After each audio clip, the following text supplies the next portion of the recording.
Well, I think it's very evident that in tonight's debate, we've not heard any good reasons to think that what is normally called atheism is true. That is to say, the belief that God does not exist. Mr. Hitchens withholds belief in God, but he's unable to give us any argument to think that God does not exist, which is what is called positive atheism. Now, he does mention that the human species has been here for 100,000 years, but I've already responded to that. What's crucial there is not the number of years, it's the population. And only 2% of the population of the earth has existed before Christ. And during that time, God is not indifferent to the lot of those people. Rather, he is preparing humanity, preparing the world for the advent of Christ so that in the fullness of time, Christ would come into the world. And those people who lived apart from Christ, God cared for them as well and provided for them. The Bible says, ever since the creation of the world, God's invisible nature, namely his eternal power and deity, has been clearly perceived in the things that have been made. Paul says that from one man, God made every nation of men, that they should inhabit the whole earth. And he determined the times set for them and the exact places that they should live. He did this so that men would seek him and perhaps reach out for him and find him, for he is not far from each one of us, for in him we live and move and have our being. So that those who lived before Christ were covered by the death of Christ, they were covered by his atoning sacrifice, and God will judge them on the basis of the information that they had in their response to general revelation.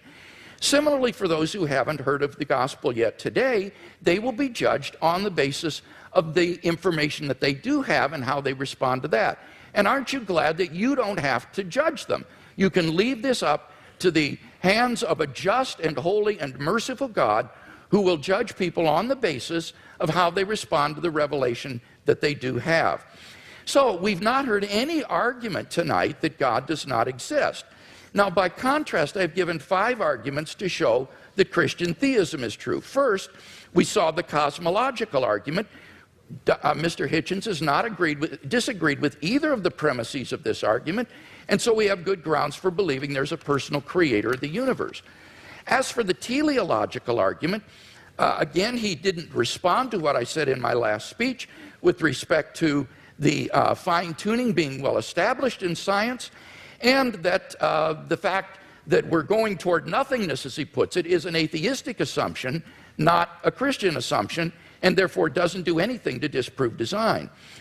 Now, what about the moral argument? Here he says that you have to prove that people would behave better if they believed in God. That's not the argument. I hope that's clear to everyone.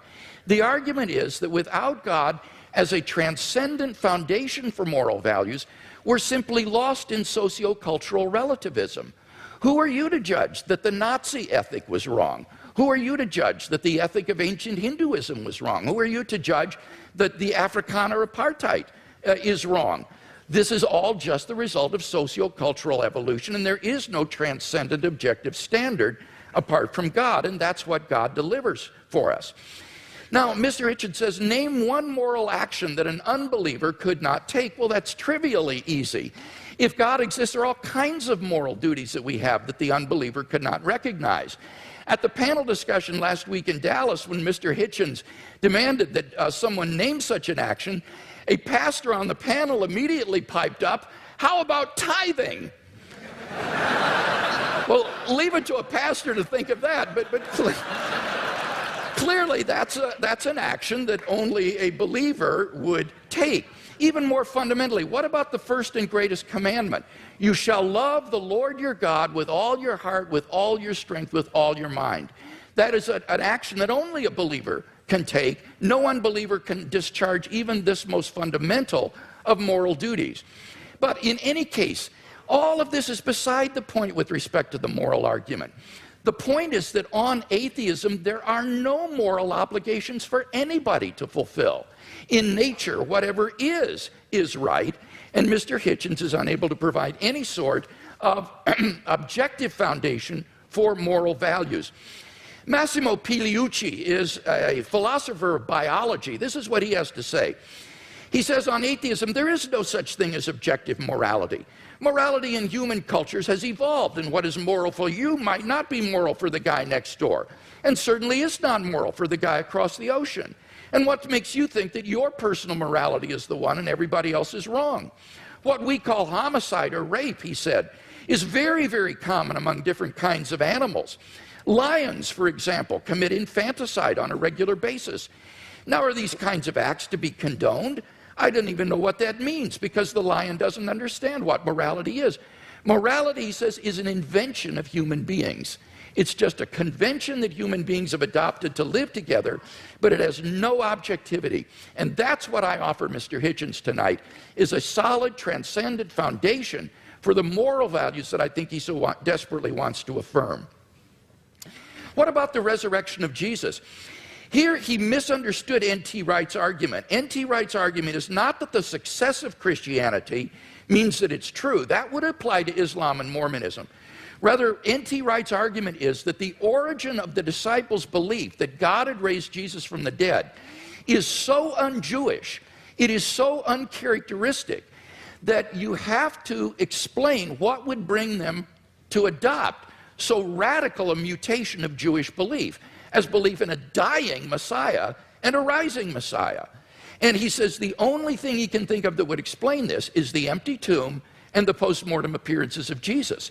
And that's why Wright concludes that these have a certainty that is comparable to the fall of Jerusalem in AD 70. So you've got to get the argument right if you're going to deal with it.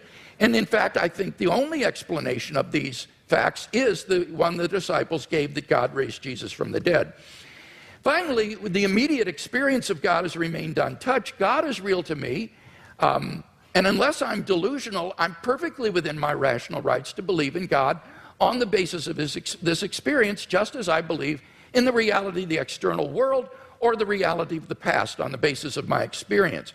So I think in sum we've got 5 good reasons for believing that Christianity is true, no reason to think atheism is true, and therefore I think Christianity is clearly the more rational worldview.